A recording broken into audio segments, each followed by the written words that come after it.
The morning sun was still stretching over the cul-de-sac when I heard the sound that made my blood run cold, my daughter's terrified voice. "Mom! She's yelling at me again." I was still pouring my coffee, half dressed in my uniform pants, when the words cut through the hum of the morning like a siren.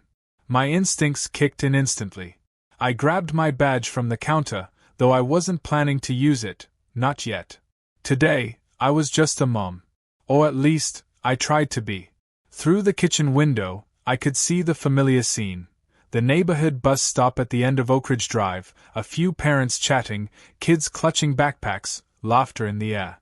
But this morning, one voice sliced through the calm, shrill, commanding, and dripping with authority that wasn't hers to have. Karen. Everyone in our HOA knew her. She was the self-appointed queen of the subdivision, the woman who patrolled lawns like a security drone, measuring grass height, counting garbage cans, and reporting violations to anyone unfortunate enough to live within her jurisdiction. But this time, she'd gone too far. I stepped out of the house, my boots crunching on the gravel, heart pounding in a rhythm I usually reserved for tense moments on the job. The badge on my belt glinted in the early light, but my focus was on my daughter, Emily, standing frozen near the curb, tears welling up, her small hands gripping the straps of her pink backpack.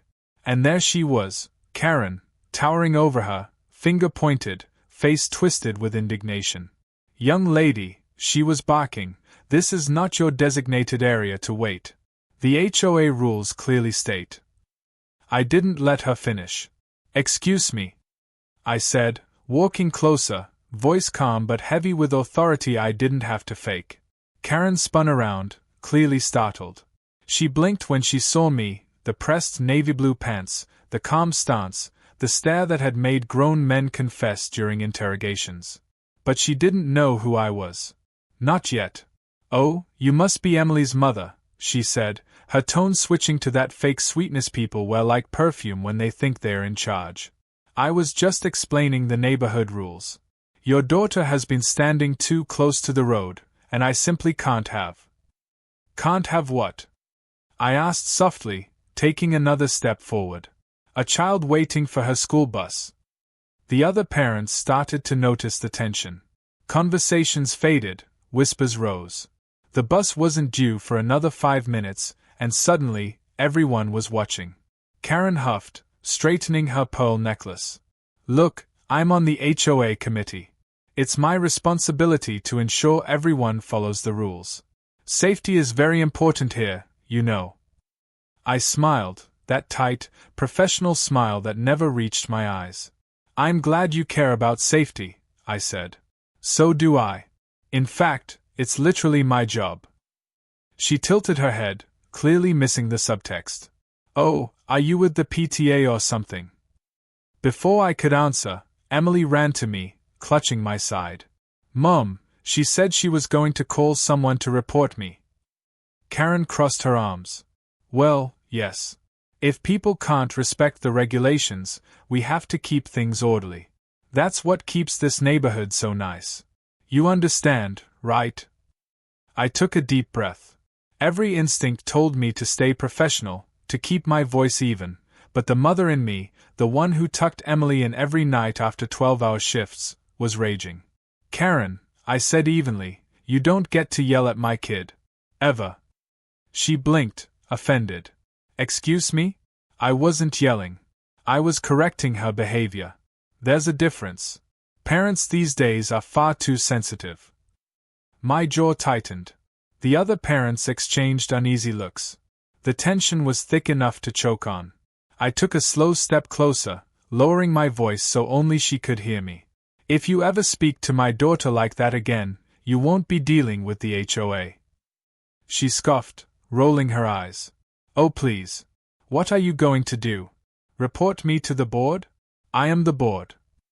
That did it. I reached into my pocket, pulled out my ID wallet, and flipped it open just enough for her to see the gleam of the badge and the embossed letters. Chief of Police, Oak Ridge County. Her face drained of color like someone had flipped a switch. "I don't think we've been properly introduced," I said, still calm. "Chief Laura Benson. And you just yelled at a police chief's kid at the bus stop. The silence that followed was deafening. The other parents' jaws dropped. Even the kids went quiet. Karen's mouth opened, then closed, then opened again, like a fish gasping for air. I didn't realize, I was just. I nodded slowly. You were just enforcing the rules, right? Good thing I'm familiar with rules too. But next time you think about yelling at a child, maybe remember you're not the law. And with that, I turned, took Emily's hand, and walked her toward the arriving bus. But even as the bus doors closed and my daughter waved from the window, I could feel Karen's burning stare on my back. I knew this wasn't over. People like her never stop when their pride is bruised. And that's when I realized, this wasn't just about the bus stop anymore. This was about control. And she had just picked the wrong woman to mess with. By the next morning, the neighborhood felt different. The air was heavy, like the calm before a storm. When I stepped outside to grab the mail, I noticed something tucked neatly against my front door, a white envelope stamped with the HOA logo. My stomach tightened the moment I saw it. Violation notice, it read in bold red letters. I frowned and tore it open. Inside was a perfectly typed list of infractions. My grass was apparently 1 inch above HOA standards, my trash can had been visible for more than 2 hours after collection, and my daughter's bicycle, the pink one she loved, was deemed unsightly when left in the driveway. I couldn't help but laugh under my breath. It was so transparent it almost felt childish. Almost. Karen was making her move. When you spend 15 years in law enforcement, you learn to recognize patterns, intimidation tactics, control moves, psychological games. This was all of it, wrapped in suburban politeness and HOA stationery. I took a deep breath, folded the notice neatly, and walked inside. Emily was at the table, finishing her cereal, kicking her feet against the chair leg. "Mom," she said quietly, "is that from the lady who yelled at me?" I forced a smile. "Don't worry about her, sweetheart. Some people just like to feel important." She tilted her head. "Are you gonna arrest her?" I chuckled. "Not yet." But as I drove to work that morning, the amusement faded. Because it wasn't just about a piece of paper. Karen was testing boundaries, seeing how far she could push before I pushed back. The HOA meeting. A week later, the notice escalated into something bigger. An HOA board meeting was announced, urgent concerns regarding neighborhood compliance. I knew exactly what that meant. I showed up in uniform. Not to intimidate, but to remind everyone that rules apply to all, including self-appointed queens. The meeting was held in the Oak Ridge Community Center, a cozy space that usually hosted birthday parties and yoga classes. Tonight, though, it felt more like a courtroom. Karen sat at the head of the long table, papers neatly stacked before her, a smug smile plastered across her face. Around her sat 5 other board members, a mix of nervous and indifferent faces. As I walked in, a few neighbors whispered. Karen cleared her throat dramatically. "Ah, Chief Benson," she said, her voice dripping with artificial politeness. "Thank you for joining us. We're just discussing several neighborhood concerns." I smiled and took a seat in the back. "Please. Don't mind me." She nodded, clearly pleased with her audience. "We've received multiple complaints," she began, flipping through her papers, "about certain residents failing to adhere to HOA standards. It's really unfortunate when community members, especially those who should be setting an example, don't respect the rules." Her eyes flicked toward me. I didn't blink. The meeting went on, filled with petty grievances, lawn colors, barking dogs, fence heights. It was suburban politics at its most ridiculous. But beneath it all, I could sense Karen's goal: isolation. She wanted to paint me as a rule breaker, to erode my credibility before the people I protected. Finally, she looked directly at me. "Chief Benson," she said sweetly, "since you're here, perhaps you could explain why your trash bins have been left out past the approved time window for the 3rd week in a row." I leaned back, calm as ever. "Actually," I said evenly, "the sanitation truck comes after my shift ends. I've already requested an earlier pickup from the city. She pursed her lips. Well, rules are rules. We all have to follow them. Even the police. A few people shifted uncomfortably. I smiled. You're absolutely right, Karen. But maybe instead of focusing on my garbage schedule, we could discuss something more pressing, like the safety concerns around the bus stop. My daughter mentioned some kids were being shouted at there. Her face stiffened. I was merely enforcing neighborhood safety. By yelling at children. I interrupted, keeping my tone controlled but firm. The room went silent. Her jaw clenched. You're twisting things, Chief. I was ensuring order. Order, I repeated softly. Good. Then let's make sure that order applies to everyone, including you.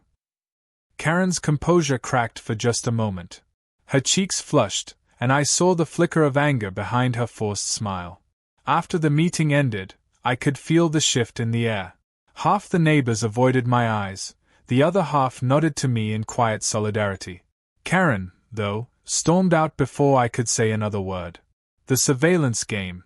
The next few days were quieter, too quiet. Until I noticed the camera. A small, motion-activated camera had been installed across the street, perfectly angled toward my house. Karen's house. I spotted it while watering the plants one afternoon, the faint glint of a lens catching sunlight from her upstairs window. It wasn't illegal to install a camera on your property. But aiming it directly at someone else's front yard? That was a gray area, and she knew it. I recorded the angle, took a few photos, and logged the time. Old habits die hard. That night, when I looked out the window, I saw her curtains twitch. She was watching. Waiting. It wasn't about the bus stop anymore, it was about dominance. Control. And for people like Karen, control was oxygen. But I wasn't just a cop. I was a mother. And no one, not even an HOA tyrant, messed with my kid. As I tucked Emily into bed, she looked up at me and whispered, Mom, is that lady gonna yell at me again? I brushed her hair back. Not if I can help it, baby. And right then, I made a decision. I wasn't going to fight this through anger or pettiness. I was going to fight smart. Because if Karen wanted a power struggle, she'd just challenged the wrong kind of leader. And this time, I'd make sure she learned what real authority looked like. After the incident with the camera, I couldn't shake the feeling that something wasn't right about Karen. Her obsession with control went beyond HOA politics, it felt personal. So, one evening after Emily went to bed, I sat down at my desk, logged into the department's database, and entered a simple query: Karen Ellis, Oak Ridge Subdivision. The search results surprised me. No criminal record, no major complaints, no police reports. On paper, she was the perfect citizen, volunteer, charity donor, community liaison. But something caught my eye, an old address. She'd moved here less than 2 years ago, from Greenwood County, just one town over. Why move from a similar suburban paradise to ours, just across the county line? I dug deeper. Greenwood's records were sealed behind privacy filters, but as police chief, I had clearance for limited access. Within minutes, a pattern began to emerge. Karen wasn't her real name. Her birth name was Karen Ellison, and 3 years ago, she had filed multiple harassment complaints against her own neighbors. The reason? Failure to comply with HOA standards. My heart sank. She'd done this before. Moved into a neighborhood, seized control of the HOA, and turned it into her personal kingdom, until the entire community petitioned for her removal. I leaned back in my chair, exhaling slowly. So that's who she was, not just a busybody, but a serial manipulator with a pattern of neighborhood dominance. And now, she'd set her sights on me. The escalation. The next morning, I noticed it again, the whispering. Parents at the bus stop who once smiled now looked uneasy. Some avoided eye contact altogether. I overheard one of them muttering, Karen said she's filing a report about the chief's behavior. I didn't react. I'd dealt with gossip before. But by the third day, anonymous posts started popping up on the neighborhood Facebook group, little jabs wrapped in politeness. Certain residents think the rules don't apply to them. Authority doesn't make someone above the community.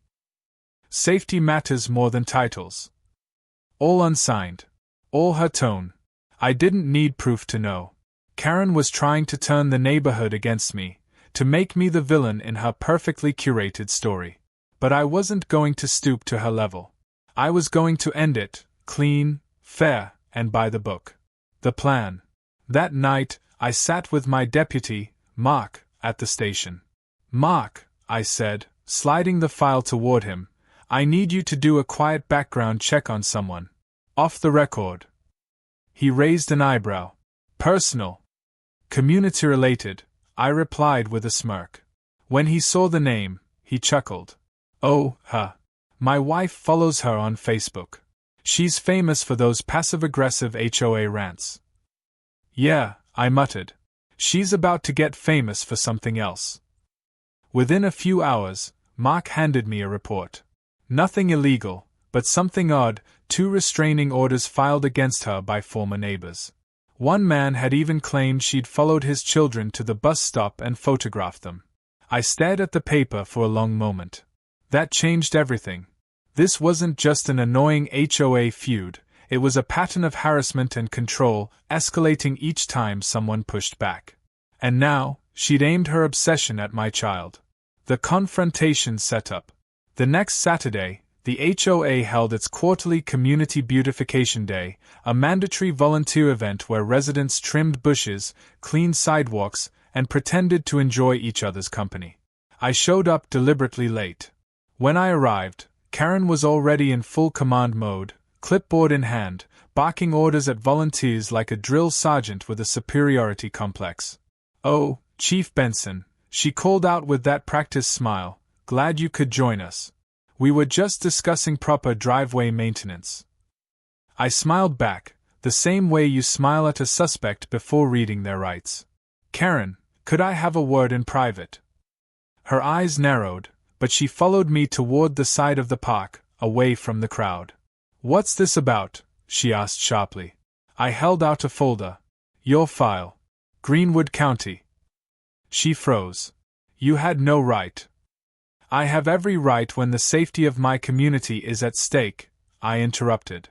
2 restraining orders. Multiple harassment complaints. And now, you're at it again. Her face twisted. "You're abusing your position. You can't." I stepped closer, lowering my voice. "No, Karen. You're abusing yours. You think hiding behind HOA bylaws makes you untouchable.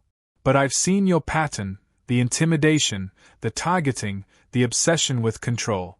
You move from neighborhood to neighborhood, destroy communities, then run before anyone catches on." Her hands trembled. "You don't understand. They never followed the rules. None of them. And you think that justifies screaming at children?" I asked quietly. She opened her mouth, but no words came. For the first time, the mask slipped. Behind the arrogance, I saw something else, fear. Maybe guilt. Maybe something deeper. "I'm not your enemy, Karen," I said, softening my tone. "But if you keep harassing people, if you come near my daughter again, I will take this public. And I won't stop there." She stared at me for a long moment, jaw tight, eyes glistening with unshed tears. Then, without another word, she turned and walked away. The calm before the storm. For a few days, it seemed to work. No more notices. No more posts. The camera disappeared. The air in the neighborhood finally felt light again. Emily was smiling at the bus stop again, laughing with her friends like none of it had ever happened. I wanted to believe it was over. But people like Karen don't just surrender. They plot. And late one night, when I was reviewing reports in my home office, I received an email from an anonymous address. The subject line froze me. "You think you can expose me? Watch what happens next." Attached were photos of me and Emily, taken that week. At the grocery store. At the park. Even at the bus stop. My blood ran cold. This wasn't just HOA drama anymore. It was personal. And it was about to get dangerous.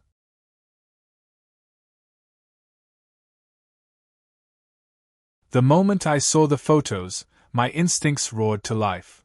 I'd been trained to recognize danger, to read between threats and promises, and what I saw wasn't just intimidation. It was obsession, escalating to something unpredictable. The email was sent at 11:48 p.m., no signature, no traceable domain. Whoever sent it knew how to hide their trail. But the angles of those photos, I knew them. They were all taken from Karen's property. I immediately called Mark, my deputy. "We're done playing nice," I said. "Get a warrant drafted, surveillance harassment, criminal intimidation. We move tomorrow morning." I hung up and looked around my quiet house. Emily's nightlight glowed faintly from her room down the hall. My pulse softened as I watched her silhouette under the blanket, peaceful, safe, unaware of the storm brewing outside. I promised myself then, this ends tomorrow. The sting operation. The next morning was crisp and cool. A thin fog lingered across the lawns as I parked my cruiser 2 houses down from Karen's. Mark waited in an unmarked sedan nearby, sipping coffee, watching the house through binoculars. "You sure she's gonna take the bait?" he asked. "She can't help herself," I replied. "People like Karen need control like air. When they feel it slipping, they panic, and that's when they make mistakes." Right on cue, Karen stepped out of her front door, phone pressed to her ear, hair perfectly curled, demeanor unshaken, at least on the surface. She spotted me almost immediately, standing on the sidewalk across the street. Her eyes narrowed. Then she smiled, a cold, rehearsed smile that didn't reach her eyes. "Chief Benson," she called out, voice sugary sweet. "Is there a reason you're parked in front of my house?" I pulled a folded paper from my jacket. "As a matter of fact, yes. This is a warrant to search your property for evidence related to harassment and illegal surveillance." Her smile faltered. "You can't be serious." "Dead serious," I said, stepping forward as Mark joined me. "Karen Ellis, you are being investigated for criminal intimidation, stalking, and unauthorized surveillance." For a split second, she looked like she might fight it, then her shoulders slumped. "This is ridiculous. I'm being targeted. You can't do this." But she didn't stop me when we entered the house. The discovery. Inside, Karen's home was spotless, too spotless. Every surface gleamed, every picture frame aligned perfectly. But what caught my eye was the study, a small, immaculate room lined with binders. Each binder was labeled HOA Reports 2021, Resident Infractions, Community Compliance Logs. And then, my heart dropped. Benson Household. I pulled it from the shelf and opened it. Inside were photos of my home, my daughter, even my car's license plate. Dates. Notes. Observations. She walks to the bus stop at 7:45. Returns 3:25. Chief leaves for work 8 a.m. Trash cans visible wed, violation. Mark exhaled sharply beside me. "Jesus, she's been tracking you like a suspect." Karen stood frozen in the doorway, her face pale. "It's not what it looks like," she whispered. I turned to her, holding the binder up. "Then tell me what it is." She shook her head, tears welling. "You don't understand. I was trying to keep things safe. This neighborhood needs order. Every place I've lived, everywhere, it falls apart unless someone takes charge." Her voice broke.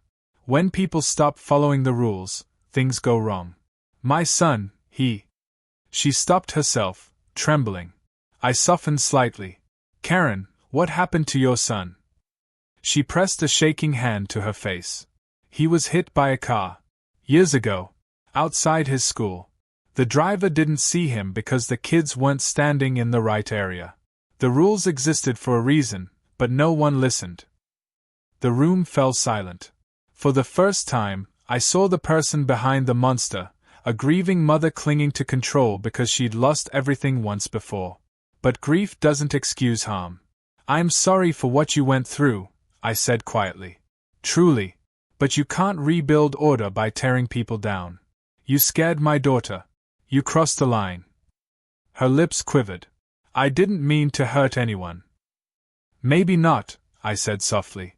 But you did. Mark gently placed a hand on her shoulder as he read her rights. She didn't resist.